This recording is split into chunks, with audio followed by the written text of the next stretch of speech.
Hello, everybody, and welcome to In Depth, presented by the San Antonio Express News. My name is Luis Vasquez, and I'll be your host as we bring in journalists, editorial board members, and columnists to give us an inside perspective into the stories they bring to the Express News each week. Today, I'm joined by two-thirds of the Taste team, Chuck Blount. Yes. I always want to say Blunt. No, don't do that. Blount. Yeah. And Paul Steven. Hi-do. How are you doing today? Doing great. Not too bad, man. It's been an exciting couple of weeks here in the food world. It has been. I wanted to do this regularly, where we just sit down. Hopefully, Mike will join us for the next one. He's gallivanting around the world right now. You know you can't get Mike to shut up, so he will gladly join this. Yes. We go 45 minutes easily every time. I'm like, hey, we can do like a quick 20. An hour later goes by. He's my favorite, though. But I just want to do a recap of the stuff that you guys do week to week, because you guys are prolific. So many articles a week. So I wanted to start with this one because Churros San Antonio. Of course, the one you just did. Let's talk about the 5 best churro restaurants in San Antonio. Which number one? Ah, man, you're going to make me pick. See, let's see. I'm going to go with Honchos. Honchos? The Honchos on Broadway in Alamo Heights. They've been open for a couple of years now. I had a chance to review them when they first opened. It's right down the road right here on Broadway. Yeah, right? It's real close. I think they first opened about maybe three and a half years ago. And at that time, this is sort of an old converted gas station that it's located in. They didn't really have the place polished yet, so it still kind of felt rough around the edges. But in the time that they have been open, they have created just like it's a fun, entertaining, sexy space that like I don't know. I'd never really thought about churros as like a date night option. But after hanging out there, it's a really cool spot. A really good alternative to like ice cream or something. Are you a sweets kind of? I'm not really a sweets kind of person, but churros, maybe because I'm Mexican. Yeah. It's the only real sweet thing that I can eat. What are your favorite desserts? Oh yeah, churros with ice cream. Yes.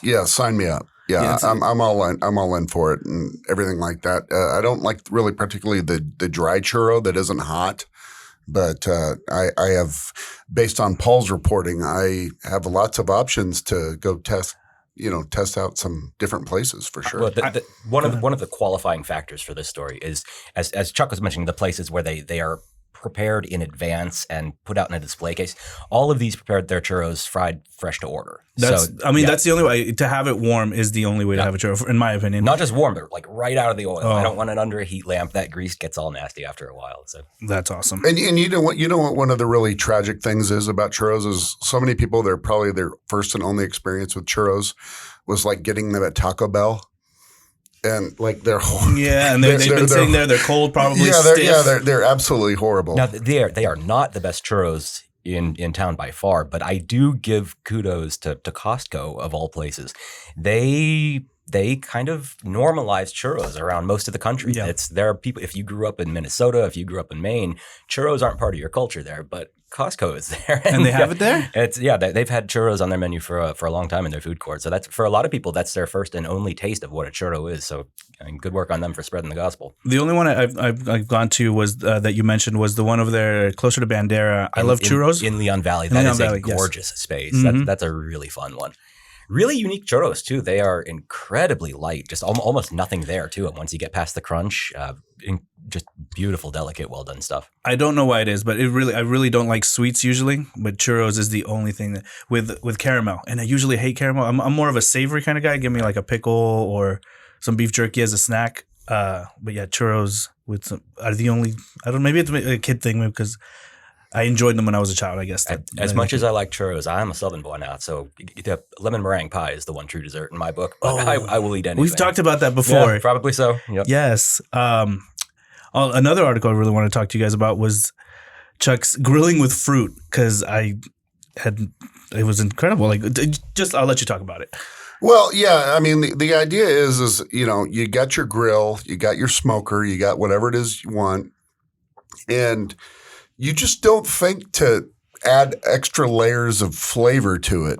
And I chopped up, the peaches, and I chopped up the coconut and chopped up some grapefruit. And it did actually make a difference. Like my backyard smelled like a peach tree was burning on fire. And it did make its way into the flavor of the meat. The coconut didn't work quite so well because there's so much fat in coconut. It was like I was throwing gasoline on top of the fire and it was like, you know, but hey, the reason you test things is because sometimes they work and sometimes they don't. And but yeah, it really made a huge difference. And they're actually selling charcoal now that infused is embedded with onions and garlic and rosemary and all that stuff. That was kind of what gave me the idea to do it. And then, you know, I talked to some other barbecue authorities and they're like, well, why don't you try it with the fruit and everything like that? And it works. It works. So go out and have some fun and throw some random stuff on your grill. And are you guys always experimenting with food? Oh, constantly. Now, one of the things that I absolutely adore about working with this dude, this is the only man I know who will spend an hour browsing the charcoal section. And it's like, well, I don't know. I'm not so sure about that. Let's find out. What are you looking for? I'm just constantly curious about everything. Does it depend on what you're cooking? Yeah.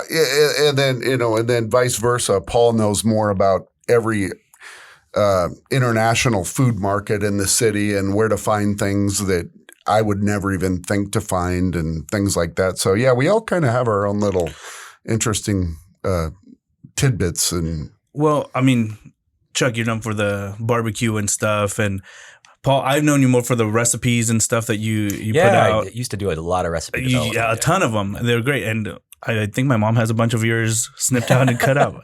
So, where do you guys? When do you defer to Paul? When do you defer to Chuck? Well, where do you guys ask each other for advice and stuff like that? I'm really curious how you guys work together. We constantly kick information back and forth, but we've kind of know what our wheelhouses are as far as what we do. These days, I mostly track restaurant trends. Mike still very much critic oriented. Mm-hmm. Chuck is the barbecue pitmaster. All three of us chase restaurant openings and closings as our schedule allows. Unfortunately, our publication deadlines are spaced out in such a way where there's always somebody who's free to chase the breaking news. Actually, you just mentioned something that Abigail told me to talk about. The food trends that need to go away. Oh, man. Yes. Let's go through those right now, actually. All right. The first one I see here is Frida-themed restaurants. That's a Chuck thing. I feel like I've talked to him about that. How do you guys feel about the Frida? That's very much a Mike thing. Yeah, it's Mike, he reviewed, I believe it was 3 restaurants in the space of about 6 months that all kind of just grotesquely capitalized on Frida's image to push their product. And some of the product was just like genuinely horrid.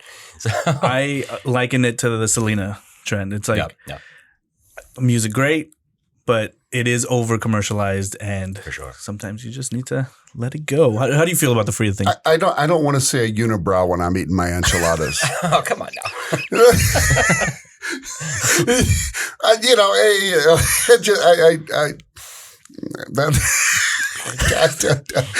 I've never actually etten at a Frida themed restaurant. Neither have I. Oh, know. Maybe I did go to Frida's. I think I went there once. I did see the movie. So I appreciate the art. Yeah. I appreciate the art. Well, yeah, the art is there. I completely understand this whole. But it's like she's staring at you in the pictures. You know, you're like. But there's this artifice. It's kind of like it's a fake cult of personality that's been developed essentially as a.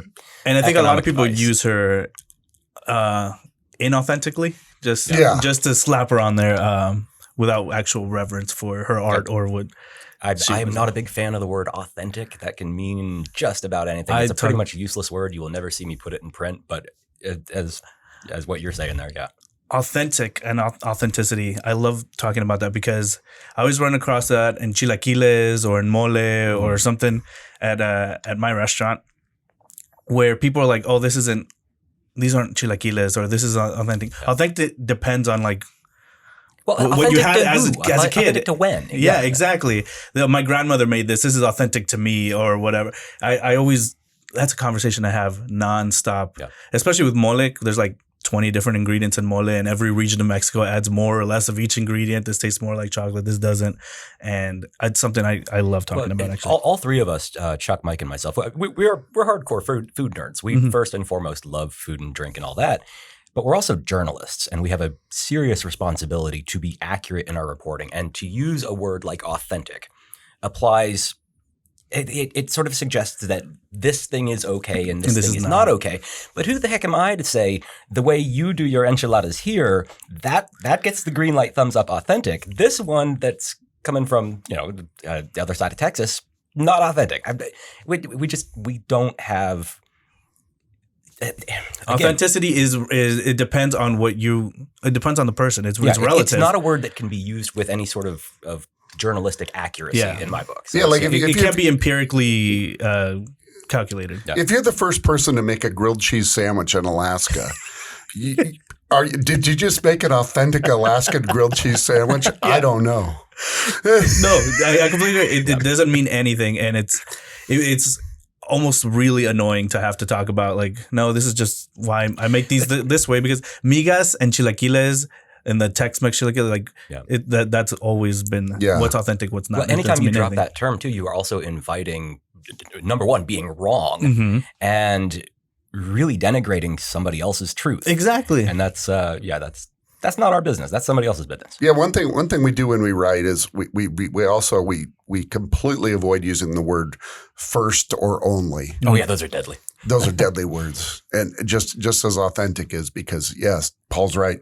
Somebody's going to find out that you're wrong, and they'll call you out on it. So. And I love that you brought the whole journalistic aspect to it, because it's something I talk with Mike all the time. People get mad at the restaurant critic for saying they didn't like a restaurant or something, but at the end of the day, he's like, he's giving you his opinion. You can take it at face value or whatever, but I think he's just trying to maximize your food dollars. Like the same amount of money that you go out and spend on a concert or somewhere else, you spend it on food as well. And you just want an opinion on, okay, what is this?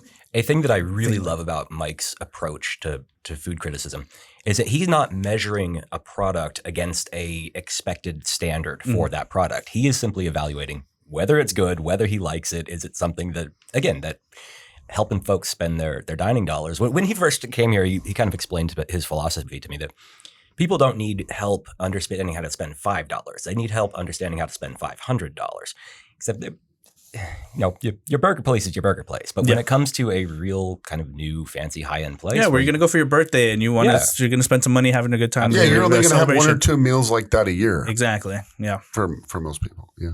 And we got on a tangent now, which is my favorite thing, to get on tangents. It happens with this gang. Speakeasy bars. If you've got an Instagram page, you're not a speakeasy. How do you guys feel about speakeasy bars? To Mike's point, a speakeasy. This is again using language accurately and correctly. A speakeasy is not a place that has a sign hanging over it. That was an underground illegal bar during Prohibition. Things can be speakeasy inspired. I mean, you can certainly cultivate that aesthetic in a space, but it ain't a door that's a bookcase. yeah. I mean, it's cute, it's fun, but it ain't a speakeasy. It's a gimmick.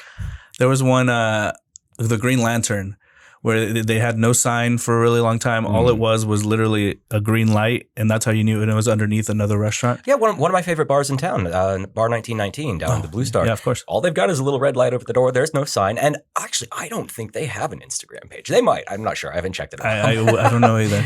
I don't think they use the language speakeasy anymore, but it's definitely in that spirit. Yeah. Chuck? I mean, I would agree with absolutely everything Paul said. I mean, last time I checked, you know. Are you a cocktails kind of guy, or are you just like maybe a beer, bourbon, something? Chuck has a remarkably refined cocktail. I have a very firm policy in that I drink anything that's wet. And only things that are wet, yes. I will not drink a churro. You're never going to see me scoop it out of Jello shot or anything like that. But no, I mean, they're fun. I mean, they're fun. I mean, it's, there's one behind the barn door. It's called the RD. Yes. And you got to text message them and then they get you a code. They'll like give you a keyword or something like that. And they're fun. And all the furniture in there is from the 1920s and everything like that. So it's more of a fun date night like a thing. fun thing, right? It's like an aesthetic. But I'm not going to go out of my way to go to a speakeasy. I mean, come on. This is a good one. Gold leaf. I don't know. This is all Paul, right? Take it away. Okay, I get that it makes things look nice. Who doesn't like shiny, right? Of course. To me, it's more of a visceral response. And for those who remember Goldschlager back in the day, oh boy. So yeah, PTSD. Or forgot about Goldschlager. How can you forget about that vile stuff? Yeah. So for me, it's more of a visceral response to seeing a thing. It's a memory trigger, a physical memory trigger. That always makes me Goldschlager and Rumpelmints are two the devil's toothpaste. And That's a good way to put it. Yeah. Yes. It's not Nashville. Sorry, you don't get to squirt a little hot sauce on your Yardbird Sammy and call it Nashville hot chicken. So the Nashville hot chicken thing took off probably, I don't know, maybe 8-10 years ago. And then suddenly everybody had something they were calling Nashville hot chicken. And I have had KFC has one. I've been to reputable, excellent restaurants in town. We shall remain unnamed at the time. But was they had their lunch special. It's their Nashville hot chicken, and it comes out covered in like a chipotle sauce with queso fresco and pickled onions. That ain't Nashville, man. Just call a thing what it is. It is a hot fried chicken sandwich. It's not this. Nashville has a definition. That is a distinct style that came out of a certain part of the country. And what's Nashville style? How would you describe it? So I mean, it is fried. Okay, that's expected. But most importantly, it gets crusted in this huge amount of fiery cayenne pepper. This is going to be painful stuff. Some places also dunk it into a chili oil before serving it. Like if you want it extra face melting. Which I do. I love spicy. Are you guys spicy? Good? Oh, heck yeah. Yeah. I mean, we're in San Antonio, dude. Yeah. Well, I mean, that doesn't mean anything. I mean, I know people here that they cannot handle even a little bit of spice. This is very true. But yeah, continue. No, that's it. It's primarily cayenne is the driving fire force behind it. And yeah, there's a lot of things in town that call itself Nashville that is not at all. Decidedly not Nashville. The next one, farmers markets. Yes, they're still fun to go to, but there aren't many farmers. What don't you like about them? There's no farmers. Like you used to. The entire concept of a farmer's market is, I'm going to get my lettuce, I'm going to get my onions, I'm going to get my tomatoes, I'm going to get everything like that. Most of these markets here in town, you're lucky to find one, maybe two places that have fresh produce that was actually grown on a farm. I mean, they're now like chocolatiers, caramel makers, food trucks, soap. Yeah, it's a place candles, to get rosemary lip balm and watch people in real lemons. I'll tell you guys later. I have seen a guy that I see at Restaurant Depot all the time bring tomatoes to a farmer's market that you don't know what you're getting. I don't know that it's been exhaustively researched here in San Antonio, but certainly around the country, that it is a known fact that plenty of wholesalers pick up goodies, bring them to the market. Yep. They're not necessarily presenting them as, I grew these it's 6 miles down the road. It's dubious, though. Yeah, but when there's a sticker on your pepper, come on, dude. Yeah. And a lot of them are grown in a lot of the produce is grown in like greenhouses and things like that. So it's not this element of, growing up and, the fruit being blossomed by nature and things like that. It's always under artificial conditions. And I think that the thing that's important to mention about this is that farmers are not happy about this development. There are plenty of people who do painstakingly break their backs to create beautiful food.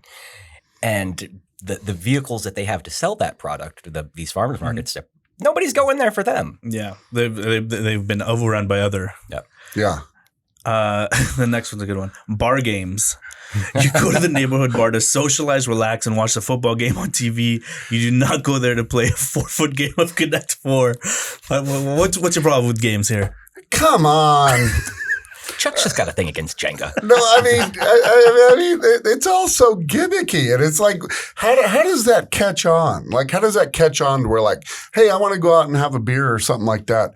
Let's play a giant thing of Jenga with 2x4 pieces of wood and just make a giant colossal mess. And I don't want to build this thing back up or anything like that. It's like, I don't want to build it back up. Look, you got me there. Yeah. But I'm going to defend the bar games because sometimes we're out and it's just like, it's fun. We're having a beer, but it's a little bit dull. but I don't want to go home. I think Chuck would only be on board with this if you bring back 1970 style yard darts.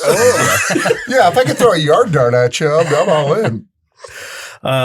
Was that the last one? That was the last one. Yeah. But yeah, no.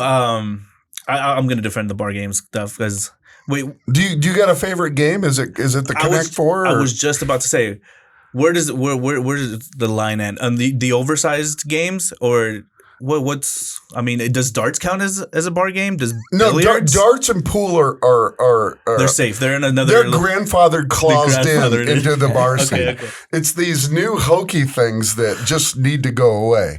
I mean, like if you come at me, cornhole. if you come at me and you say, "Hey, Chuck, let's play some Connect Four," I might throw my beer in your face and say, "You know what? I got more dignity than to play Connect Four at the local brew pub." You know, I'm just not doing it. I like the Jenga. The Jenga gets intense. I have been part of some intense Jenga games where it does get fun. Look, but the Jenga's got to be built ahead of time. Yes, it does. Like if it collapses, you're done. Oh well, yeah. That was just, when you mentioned that I'm having to pick it back up. It's like that's like a one-time thing. I'm good. I'm not gonna pick up this mess. I don't even know how to assemble a Jenga board anymore. All right, guys. Well, this has been fun. I want to do this like at least once a week with y'all. Okay. That way we can talk more about this stuff or maybe bi-weekly. I don't know. I haven't thought about it. You know, it's a real challenge to get the three of us. Yes. Getting anyone over here to the office down here it's been a challenge. But thank you guys so much for coming in. I really appreciate it. All right, thank Anytime. you. It's been a pleasure.